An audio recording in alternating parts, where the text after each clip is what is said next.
የተከበራችሁ የኢትዮጵያ ህዝቦች ባለፉት ጥቂት ሳምንታት ዓለምን የገጠመውን አዲሱን ቫይረስ በሚመለከት በየጊዜው መነጋገር የዕለት ተዕለት አጀንዳችን መሆን ከጀመረ ውሎ አድሯል።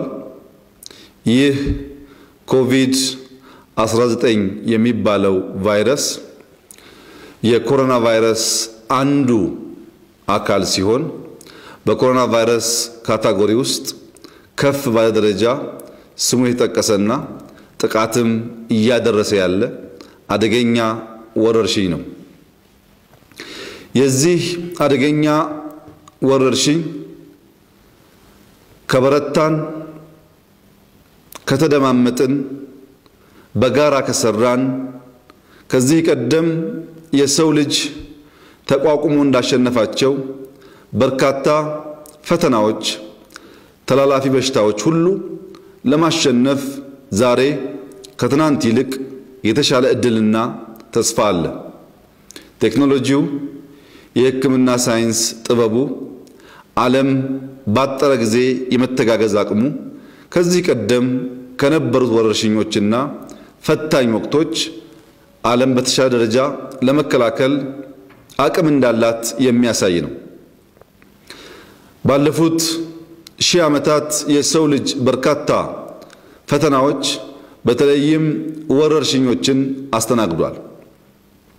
እነዚህ ወረርሽኞች ብዙዎቹ የተወሰኑን የዓለም ክፍል ሲያጠቁ፣ ጥቂቶቹ ደግሞ ዓለምን ያዳረሱ ነበሩ። የሰው ልጅ በብዙ ቁጥር የጨረሱ የታሪክን አቅጣጫ የቀየሩ የሰው ልጅ ራሱን ለማዳን አዳዲስ ፈጠራዎች እንዲያደርግ እድል የከፈቱም ነበሩ። በአንዳንድ ወቅቶች የሰው ልጅ ህልውናና ስልጣኔ ከነጭራሹ የሚደመስሱ እስኪመስሉ ድረስ አደገኛ ወረርሽኞች ተግዳሮቶችን የሰው ልጅ ተቋቁሞ ትውልድን ማስቀጠል ችሏል። ከነዚህ አደገኛ ገጠመኞቹ መካከል ጥቂቶቹን ለመግለጽ እንዲቻል በመጀመሪያ የዘርፉ ሙያተኞች እንደዚህ አይነት ወረርሽኞችን በሶስት ከፍለው ያስቀምጧቸዋል። የመጀመሪያው ኢንደሚክ የሚባለው በተወሰነ ቦታ ላይ በወረርሽኝ መልክ የሰው ልጅ የሚፈታተን የሚገል ሲሆን እንደ ወባ ያለው በሽታ ኢንደሚክ ሊባል ይችላል።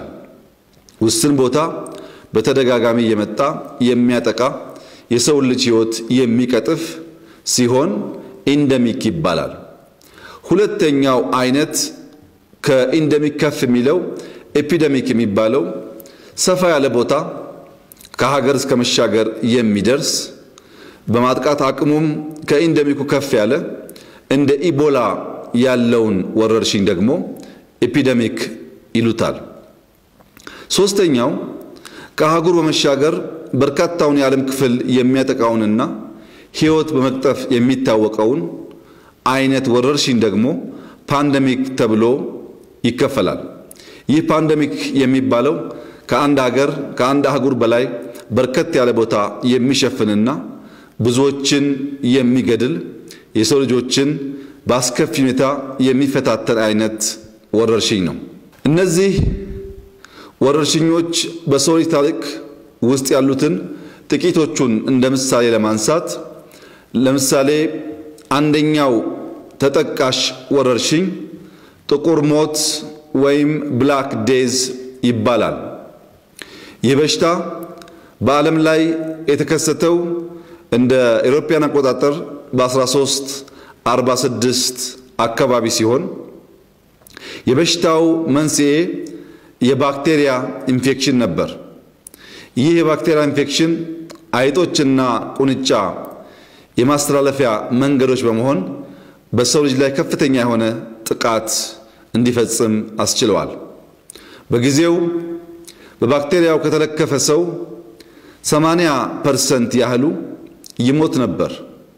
በበሽታው አለመያዝ እንጂ ከተያዝን የመትረፍ እድላችን 20% ብቻ ማለት ነው። የተያዘ ሰው የሞት እድሉ እጅግ የሰፋ ነበር። በዚህ በሽታ በአውሮፓ ብቻ ከ50 ሚሊዮን በላይ ህዝብ ፈጅቷል። ይህም ቁጥር ማለት በወቅቱ የአውሮፓ ህዝብ አጠቃላይ ከነበረው ፖፑሌሽን 60% ገደማውን ይሸፍናል። እንግዲህ በዓለም ላይ ከነበሩ ሁለት ሰዎች አንዱን እንደ መግደል ያህል በጣም አደገኛ በሰው ልጅ ላይ ጎልቶ የሚታይ ጥቃት የፈጸመ ወረርሽኝ ነበር። በወቅቱ የሰው ልጅ በሽታውን የሚከላከልበት የሕክምና ጥበብ በብዙ ስላልነበረው እያየ ያልቅ ነበር። አባት ልጁን መታደግ፣ እናት ልጇን መታደግ፣ ሙያተኛና የተማሩ ሰዎች ዜጎቻቸውን መታደግ በፍጹም የማያስችል ነበር። ይህም ሆኖ የሰው ልጅ በበሽታው እስከ መጨረሻ ተሸንፎ አልጠፋም። የሰው ስልጣኔና የሰው ዘር በርትቶ ተደጋግፎ ተጋግዞ እያገገመ ትውልድን ማስቀጠልና ከምድረ ገጽ ሳይጠፋ ሕይወት እንድትቀጥል ማድረግ ችሏል። ከዚያ በኋላ የመጣው ሁለተኛው ወረርሽኝ ፈንጣጣ ወይም ስሞል ፖክስ የሚባለው ነው። ይህ ህመም በአውሮፓ በሰፊው የተከሰተው በ18ኛው ምዕተ ዓመት አካባቢ ነው። የህመሙ መነሻ እንደ መጀመሪያው ሳይሆን ይሄኛው ደግሞ ቫይረስ ነው።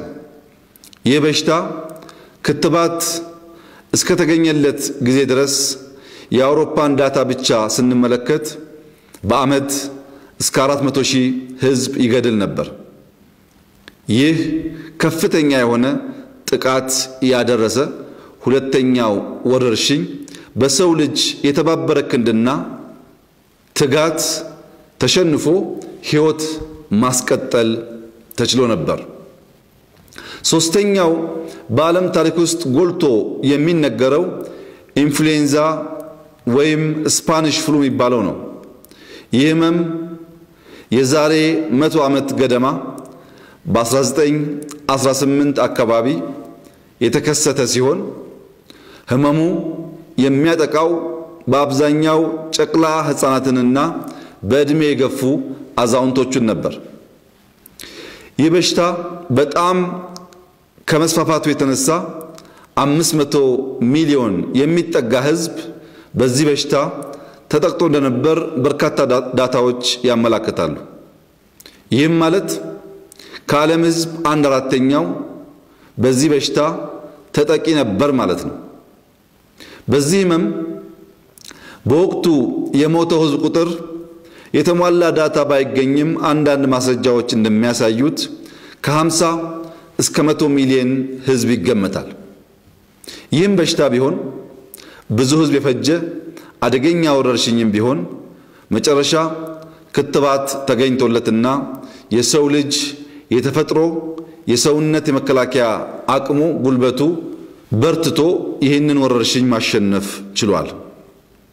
ከነዚህ 3 ፓንደሚክ ከሚባሉ ወረርሽኞች ቀጥሎ በዓለም ላይ በWHO ፓንደሚክ የተባለው አደገኛ ቫይረስ ኮሮና ነው ወይም ኮቪድ-19 ነው። ኮቪድ-19 ከተከሰተ ጥቂት ወራትን የፈጀ ቢሆንም ከ1 ሚሊዮን በላይ ህዝብ በዚህ በሽታ ኢንፌክትድ ሆኗል።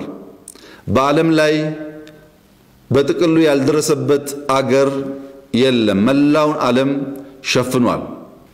በአፍሪካ ብቻ ያለውን ዝንባሌ ስንመለከት ከአንድ ሳምንት በፊት አፍሪካ ውስጥ 3000 ሰው ብቻ የተጠቃ ሲሆን ከአንድ ሳምንት በኋላ ዳብል በመሆን ከ7000 ሰው በላይ በዚህ ቫይረስ ኢንፌክትድ ሆኗል ወይም ተበክሏል። ከነዚህ ውስጥ ከ286 ሰው በላይ ሕይወቱ አልፏል። ይህ በአፍሪካ እየፈጠነ ያለው የወረርሽኝ ጥቃት ቁጥር ቀደም ሲል ከነበሩት ወረርሽኞች አንጻር ሲታይ በፍጥነት እየተዘረጋ ያለና መተሳሰር፣ መደጋገፍ፣ መደማመጥ በእጅጉ የሚጠይቅ ነው። ይህን ወረርሽኝ በከፍተኛ ደረጃ መጠንቀቅ የሚያስፈልግበት ምክንያት ወረርሽኙ በአንድ በኩል የሰው ልጆች ሕይወት እየቀጠፈ በርካቶችን እያራገፈ ያለ ሲሆን በሌላ በኩል በአጭር ጊዜ ማገገም በማያስችል ሁኔታ የዓለምን ኢኮኖሚ መጥቷል። በተለይም የአፍሪካ ኢኮኖሚ ከዚህ አንፃር ለሚቀጥሉት ዓመታት ማገገም እስኪያቅተው ድረስ በከፍተኛ ደረጃ ተመቷል። እንግዲህ ይህ በሽታ በፍጥነት እየተዛመተ ያለ ሲሆን ኢኮኖሚውንና ሰዎች የመቅጠፍ አቅሙ ባላደጉ ባልበረቱ መንግስታትና ሀገራት ብቻ ሳይሆን ጠንካራ የሚባሉ ሀያላን ሀገራትም ጭምር አስክሬን ማስቀመጫ እስኪቸግራቸው ድረስ በአንዳንድ ከተሞች እጅግ አስከፊ የሆነ ጥፋት እንድንታዘብ እንድናይ አድርጎናል። በዚህ ዘመን የተሻለ ሕይወት የማትረፍ የሕክምና አቅም በዓለማችን ደረጃ የተፈጠረ ቢሆንም በንጽጽር የተሻለ መሰረተ ልማት እና ኢንፎርሜሽን ልውውጥ ያለ ቢሆንም የተሻለ ዓለማዊ ትስስር እና ትብብር ያለ ቢሆንም የተሻለ ህዝባዊ እሴትና ጠንካራ መንግስታት ያሉ ቢሆንም እኛ በአፍሪካ የምንገኝ እድገት ላይ ያለን ሀገሮች ኮሮናን ተዋክተን አሸንፈን የአፍሪካ ህዝቦች ከዓለም ህዝቦች ጋር ትውልድ መቀጠሉን ለማረጋገጥ ከፍተኛ ጥረት እና በኃላፊነት መንፈስ መስራት ይጠይቃል። መላው የኢትዮጵያ ህዝብ ይህንን በሽታ እስካሁን በኢትዮጵያ ውስጥ በዚህ በሽታ ጥቃት የሞተ ሰው ባለመኖሩ በሽታውን ቀለል አድርጎ የማየትና ገዳይ እንዳልሆነ የመመልከት ዝንባሌ ይታያል። በሌላ መንገድ መንግስት እንደ አንዳንድ ሀገራት ሙሉ በሙሉ ገበያውን እንቅስቃሴ ለምን አይዘጋም የሚሉ ወገኖችም በስፋት ይደመጣሉ። ኢትዮጵያን የተሻለ አቅም እንዳላቸው ሀገራት እንዳንዘጋ የሚያደርገን ሁላችሁም ቤታችሁ ግቡ ብንል ቤት የሌላቸው በርካታ ቁጥር ያላቸው ዜጎች እንዳሉን ስለምናቅ ቤት ያላቸውም ቢሆኑ በቀን ወጥተው የዕለት ጉርሳቸውን ካልሰሩ መንግስት ምግብ ማቅረብ የማይችል እነሱ ደግሞ ካልወጡ የማይበሉ ከሆነ በአንድ መንገድ ህይወታቸውን ብንታደግም በሌላ መንገድ ህይወታቸውን ስለምናጣ ሌላ ሀገር ያየነውን እንዳለ እዚህ አመጥቶ መተግበር ስለሚያስቸግር ከኛ ሁኔታ አንፃር ተመካክረን ተወያይተን በአቅማችን ልክ ሞት ቀንሰን በሽታውን መከላከል እንድንችል በርካታ ውይይቶች የማስተማሪያ መንገዶች ስንከተል መቆየታችን ህዝባችን ይገነዘባል። አሁን ከአፍሪካ መሪዎችና ከደብሊውኤችኦ ባደረግነው ውይይት በሚቀጥሉት ሳምንታት በአፍሪካ ውስጥ ይወረርሽኝ አሁን በጀመረው ትሬንድ ራሱን ያባዛ ከሄደና ወደ ማጥቃት ከተሸጋገረ የመከላከል አቅማችን በእጅጉ ሊፈተን እንደሚችልና አደጋውም ከፍተኛ ሊሆን እንደሚችል የመስጋትና ጥንቃቄ እንድናደርግም ምክር ለግሰዋል። ከዚህ አንፃር ሁሉም የኢትዮጵያ ህዝብ ቢያንስ በንክኪ የሚያጋጥመውን በጽዳት የሚያጋጥመውን አደገኛ የመጠቃት መንገድ ተከላክሎ ራሱን ማዳን ቢችል መንግስት ወረርሽኙ በጥቃት ካጋጠመ መከላከል የሚቻልበትን ሰፊ ሰዎች ማቀፍ የሚቻልበትን ቦታ ለማዘጋጀት ከመላው ህዝቡ ጋር በመሆን ሰፊ ርብርብ እያደረገ በመሆኑ አደጋውን መቀነስ ይቻላል የሚል ግምት ወስደን ነበር። ይሁንና የባህሪ ለውጥ እምብዛም መታየት ባለመቻሉ ስጋታችን ከፍተኛ ሆኗል።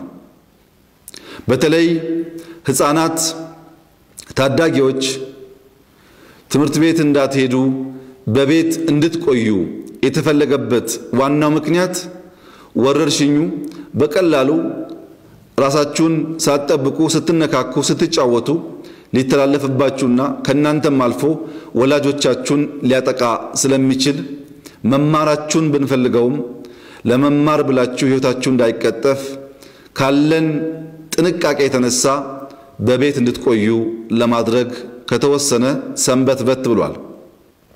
ከናንተ የሚጠበቀው የተሰጡ የጥንቃቄ ትምህርቶችን ማለትም መራራቅና መታጠብ አዘውትራችሁ ማድረግ ሲኖርባችሁ በተጨማሪ ከዚህ ወረርሽኝ የተፈጥሮ ብቃታችሁን በመጠቀም አዳዲስ ፈጠራ ለማድረግም እንድትነሳሱ ለመከራችሁ ፈልጋለሁ።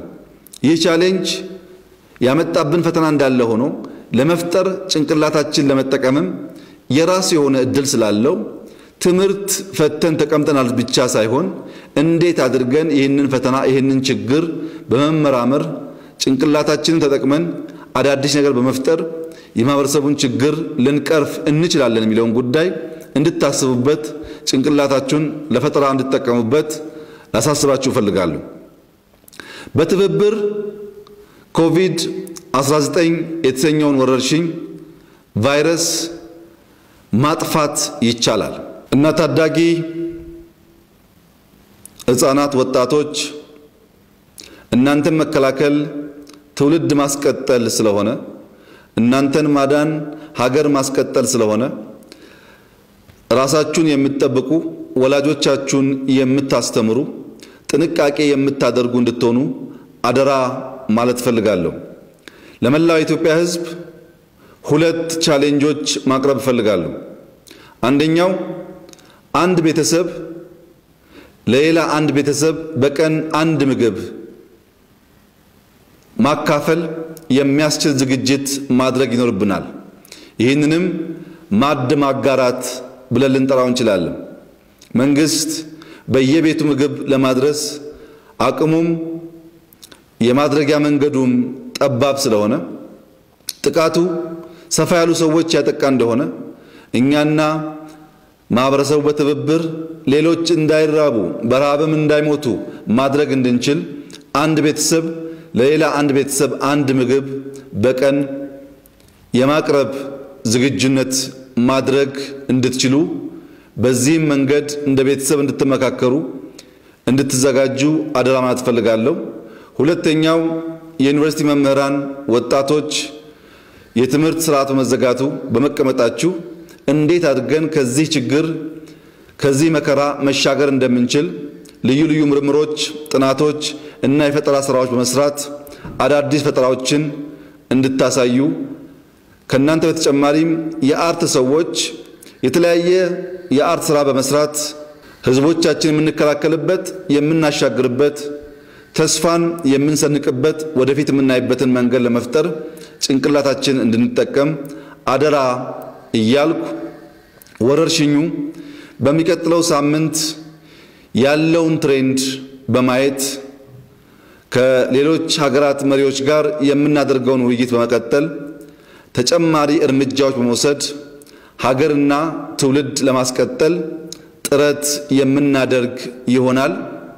ሀገርና ትውልድ ማስቀጠል የግድ በሚባልባቸው ቦታዎች ሁሉ መንግስት አዳዲስ እርምጃዎች እየወሰደ ሀገርንና ዜጎችን የመከላከሉን ስራ አበክረን እንደምንሰራ እየገለጽኩላችሁ ይህ ፈተና ይህ መከራ ይህ ወረርሽኝ በመደማመጥ በመተባበር በጋራ በመቆም በመተጋገዝ የምንሻገረው የምናሸንፈውና ዛሬም እንደትናንቱ የሰው ልጅ ለወረርሽኝ የማይቆም አሸናፊና ልዩ ፍጡር መሆኑን ለማረጋገጥ እድል የሚሰጥ ስለሆነ ኢትዮጵያውያን ነቅተን ተባብረን ከዚህ ጥቃት ሀገራችንና ህዝባችን እንድንከላከል አደራ ልላችሁ ፈልጋለሁ።